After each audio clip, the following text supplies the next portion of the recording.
안녕하세요. 오늘은 2026년부터 유럽 여행 시 반영되는 변경사항 정보를 알려드리겠습니다. 서유럽 국가들의 변경사항이 상당히 많으니 유럽 여행 준비하시는 분들이라면 사전에 정보를 인지하고 대비하시는 것이 좋겠네요.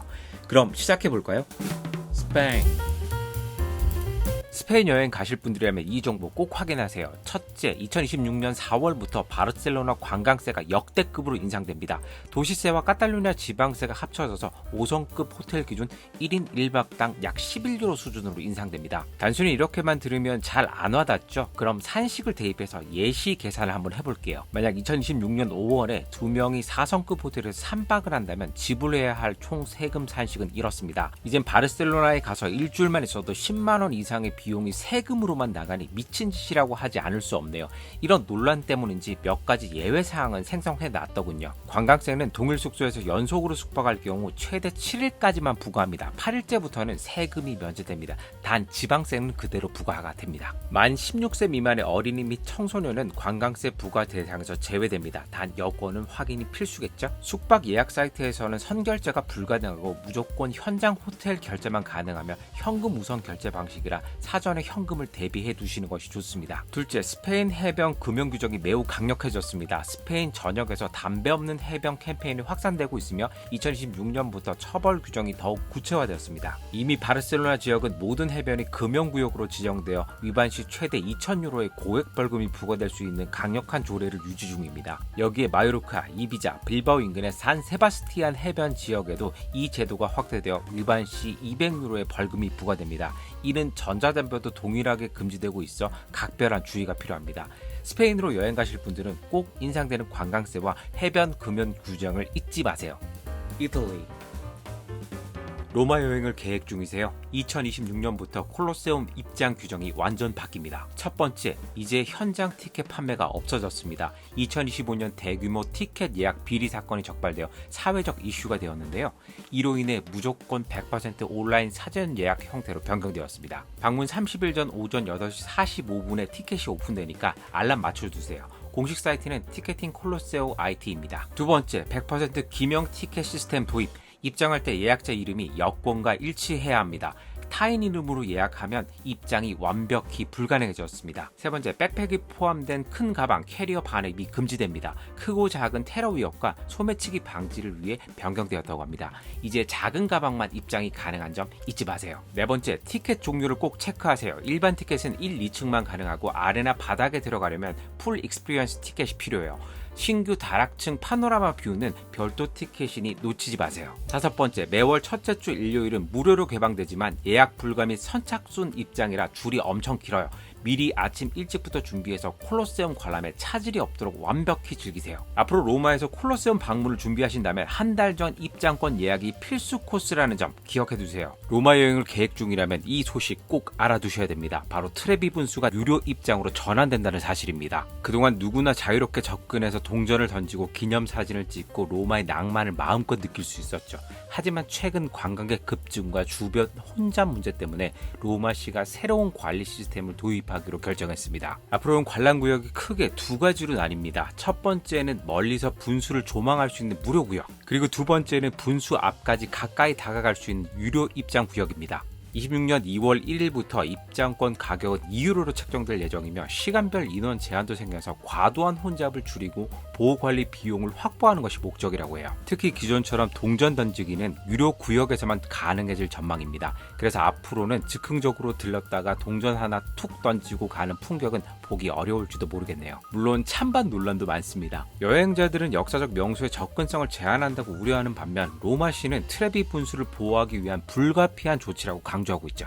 여러분은 어떻게 생각하시나요? 유료화가 오히려 더 편안한 관람 환경을 만들어줄까요? 아니면 여행의 재미를 반감시키는 변화일까요? 앞으로 로마 여행을 준비하신다면 트레비 분수 입장권 예약이 필수 코스가 될 수 있다는 점 기억해두세요. 이탈리아 베네치아 여행을 계획 중이세요? 그럼 이 정보 꼭 알아두셔야 합니다.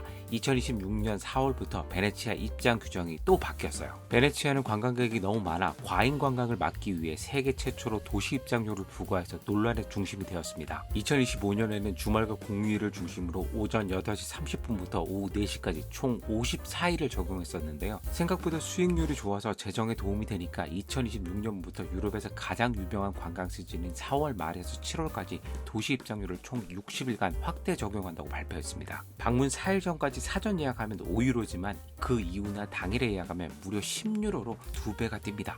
물론 베니스 본섬에 숙박을 하시거나 14세 이하의 어린이는 면제지만 공식 사이트에서 날짜를 확인하고 면제 QR코드를 반드시 발급 받아야 합니다. 주요 진입로인 산타루치아 역이나 로마 광장 주변에서 불시 검문을 진행하고 있는데 QR코드가 없다면 최대 300유로의 벌금을 부과하고 있습니다. 세계 관광객들에게 이런 공격적인 정책이 올바른 행동인지는 저도 의문이 듭니다. 심지어 시행은 되질 않았지만 관광객들의 캐리어에 대한 세금도 고민했다는 사실 자체가 관광 과잉을 막기 위함보다 수익에만 집중한다는 느낌이 강하네요. 올해 4월부터 베네치아 방문을 준비하신다면 방문 4일 전까지 도시 입장료 사전 예약이 필수라는 점 기억해두세요. 피렌체 여행을 계획 중이시라면 이 소식 꼭 알아두셔야 됩니다. 피렌체 숙박비가 대폭 증가될 예정입니다. 트렌디한 여행지로 사랑받는 피렌체지만 관광 과잉과 주거 위기 문제 때문에 2023년부터 숙박 관련 규제가 계속 강화되고 있었어요. 그런데 단기 임대, 에어비앤비 같은 숙소 운영에 대해 철저한 제한과 관광 사업 허가제로 완전 전환하기로 확정되었습니다. 올해 집중 단속 결과 무허가로 단기 임대 및 에어비앤비를 운영하는 사업자들이 대거 적발되었다고 합니다.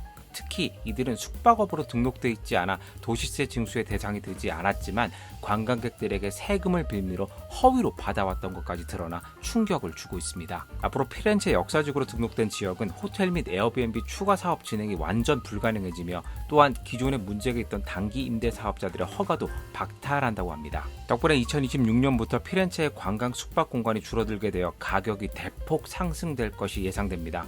이렇게 되면 앞으로 피렌체를 장기 체류하기는 많이 부담스러워질 것 같네요. 앞으로 피렌체 여행을 준비하신다면 숙박비 예산을 더 넉넉히 잡아야 된다는 점 기억해두세요. 밀라노 여행을 계획 중이시라면 이 소식 꼭 알아두셔야 합니다. 바로 2026년부터 변경된 밀라노 관광 관련 정보입니다. 첫째, 밀라노 숙박세가 대폭 인상되었습니다. 올림픽 인프라 구축 및 도시 정비를 위해 2026년 한 해 동안 밀라노의 숙박세가 한시적으로 인상되었습니다.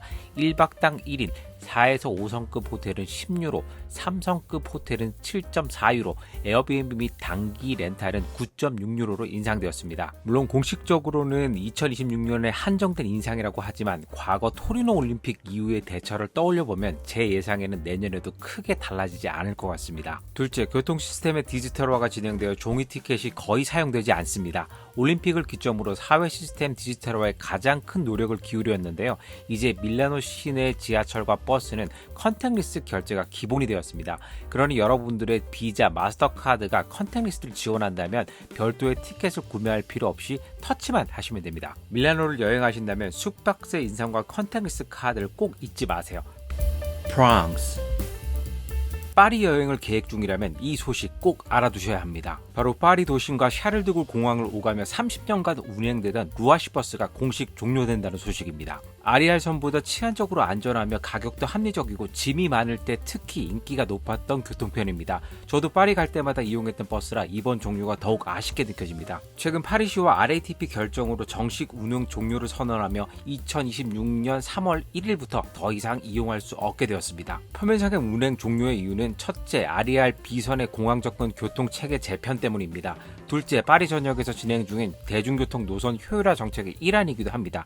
즉, 중복되는 노선을 정리하고 더 빠르고 안정적인 시스템을 구축하려는 목적이죠. 그러나 가장 큰 원인은 파리시의 재정 적자를 줄이기 위한 꼼수라는 것을 대중들은 지적하고 있습니다. 이제 샤를드골 공항에서 파리 시내로 가기 위해서는 치안이 불안한 아리알 철도를 이용하든지 비싼 리무진 버스를 탈 수밖에 없어졌습니다. 관광 수입원이 대부분인 파리시의 이번 선택이 과연 옳은 선택이었을까요? 앞으로 파리 여행을 준비하신다면 철도와 리무진 버스 중 신중한 선택을 해야 하는 점 기억해두세요. 파리 여행을 계획 중이시라면 이 소식 꼭 알아두셔야 합니다. 바로 2026년부터 적용되는 파리 관광 비용 인상 정보입니다. 첫째, 루브르 박물관. 비유럽 관광객 입장료가 22유로에서 32유로로 무려 45%나 인상되었습니다.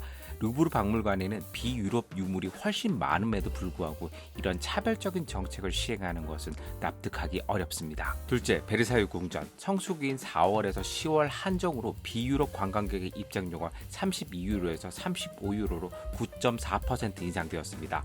단 비수기에는 25유로로 고정됩니다. 파리의 미술관의 가격이 작년부터 꾸준히 증가하고 있는데요. 이런 차별적인 비용 인상으로 인해 파리 뮤지엄 패스의 가격 메리트가 더욱 커졌습니다. 2일권이 14만 4천 원으로 루브르, 오르세, 오랑주리, 판테온, 베르사유 등에 모두 방문할 수 있어 여행 비용을 크게 절감할 수 있습니다. 파리 여행을 계획 중이라면 지금 당장 파리 뮤지엄 패스부터 예약하세요. 셋째, 파리 교통비. 여행자들이 가장 많이 구매하는 나비구 일주일권이 32.40유로로 인상되었습니다. 또한 메트로나 버스 1회 탑승 비용도 기존 2.05유로에서 2.55유로로 올랐습니다. 파리의 입장 유업 교통비는 매년 조금씩 오르고 있지만 올해처럼 외국인에게 차별적인 요금을 적용하거나 비용 증가폭이 컸던 적은 없습니다. 파리의 재정 상황이 얼마나 어려우면 그 부담을 외국인 관광객에게 전가하는 것인지 이해하기가 어렵네요. 앞으로 파리 여행을 준비하신다면 여행 예산을 좀 더 증가시켜야 된다는 점 기억해두세요. 도이슬란드. 독일 여행 가실 분들이라면 이 정보 꼭 확인하세요. 독일 기차 여행 필수 아이템 도이칠랜드 티켓이 1월부터 월 6.3유로로 8.6% 인상되었습니다. 작년에 49유로에서 58유로로 무려 18% 인상을 강행한 후 단 1년 만에 추가 인상이 되어 더 충격을 주고 있습니다. 이제는 도이칠란드 티켓이 무조건 이득이 아닐 수 있어요. 3, 4일 이내 단기 여행 일정이라면 지역별 1일권과 가격을 비교해 보시는 것이 좋습니다. 하지만 좋은 소식도 있어요. 독일 정부가 당초 2026년 7월부터 항공세를 인상할 계획이었는데요. 이를 잠정 유보했습니다. 또한 국제 유가도 떨어져 있는 상태라 이에 따라 독일 내 항공권 가격은 적어도 인상될 여지는 없습니다. 독일 여행 기차 가격이 올라서 비행기 가격이 상대적으로 저렴할 수 있으니 시기에 따라 잘 알아보고 가야겠죠? 변화한 여행지 모습 요키 패밀리가 계속 업데이트해서 알려드릴게요.